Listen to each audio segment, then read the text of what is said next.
everyone, welcome to my channel. I'm Tara with Pieces of Tara Artistry. Today I'm going to be doing a pour on a 20 by 20 canvas. I'm going to be using these hands-off handles that the lovely Kat sent me to try out. I'm really excited because I've actually seen Michelle Galley from Grateful Creations. She loves them, she swears by them. She's actually the one that turned me on to them and actually turned Kat on to sending them to me. And I know I've seen Mina Villegas, Karen Dershin, both have used it. I saw Doris Ford from DF Designs. She was using them as well. So they're making their way through the pouring community, and I know why, because they're really handy. For me, like in a pearl pour, it's great to have them because you're constantly wiping your hands, even with gloves on. So today I am going to be doing a pearl pour. I'm using the base coat for the white pearl cells that Dwight Pours and Sarah Taylor came up with the Deco Art satin enamels. I normally use the Behr satin enamels, but I mixed up a big batch of this for my last big pearl pour, and so I'm just using it up. So I'm going to be doing a flip cup through here. That is the Amsterdam Greenish Blue, Modern Masters Nickel. That's the Pebeo Iridescent Blue Green. I think I put Sky Blue Light in there and then kind of layer a little bit. Sorry you don't see the rest of it on camera, but I will go ahead. I do have a paint mixing video on how I mix my paints for the pearl cell recipe. I will link it now above for the white pearls, and then I will show it in the description below, as well as I do have a recipe for the colored pearl cells too, so I will link that in the description below as well. So on this one I'm going to be doing a flip cup in the middle, and on each side I'm going to be using the interference gold, and I did a few samples of this with the white pearls with the interference gold, and it's very subtle, but it's really pretty.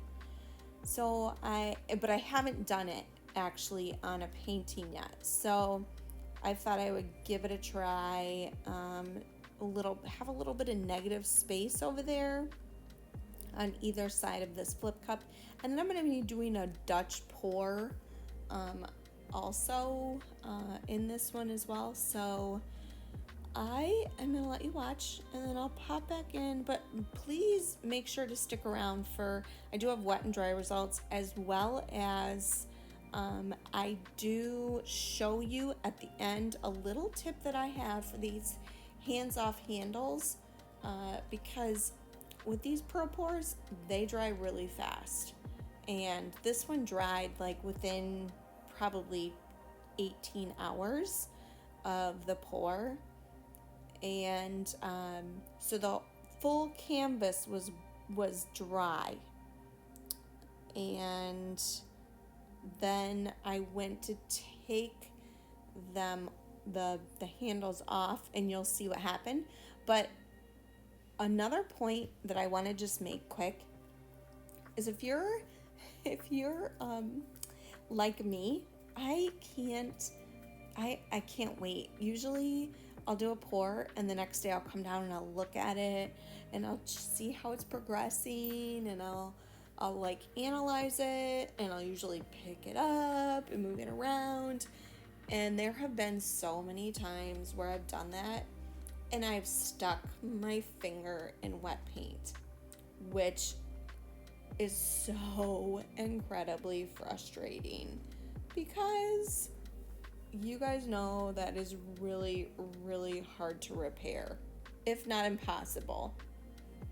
So I loved going down this morning and picking this up, and it was still wet in certain areas, but I could actually pick it up, I could move it around. But when I did that, I recognized a little bit of an issue that you may want to be aware of. So I'll show you that at the end. But it was really nice to be able to not worry about putting your finger in your canvas. So I'm gonna stop talking for now.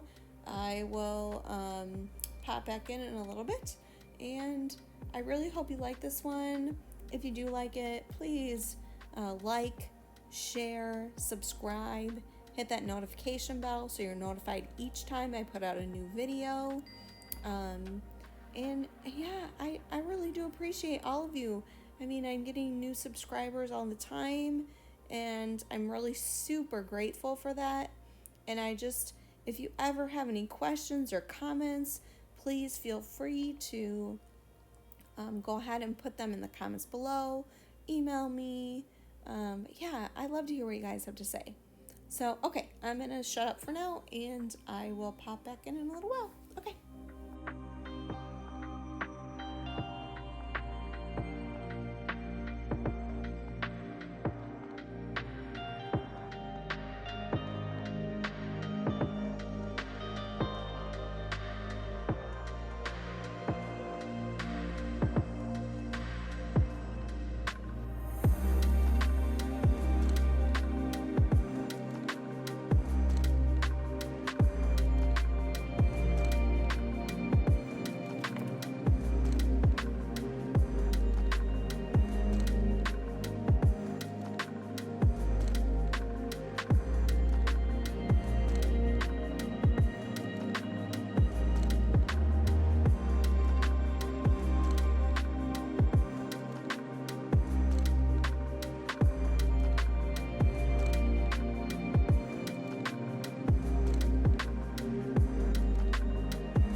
so quick tip here. It hadn't taken this one very long to dry, so you can see that when I tilted it up to take the screws out, it was dripping out from that tray. So just be mindful of that. If you've got a very thick paint, you may not have to worry about this too much because you're going to leave those on probably longer. But I just wouldn't want you to have issues with the paint dripping, and then, well, it actually dripped all over my floor because I picked it up when it was not quite completely dry, and that's when I realized it. Oh, there's a picture of it hanging on my wall. But yeah, you could end up with issues. So just be wary that could be pooling inside there, and just act accordingly. So that's it, guys. Thank you for being with me. Thank you for being here. And I'll see you on the next one. Okay. Bye-bye.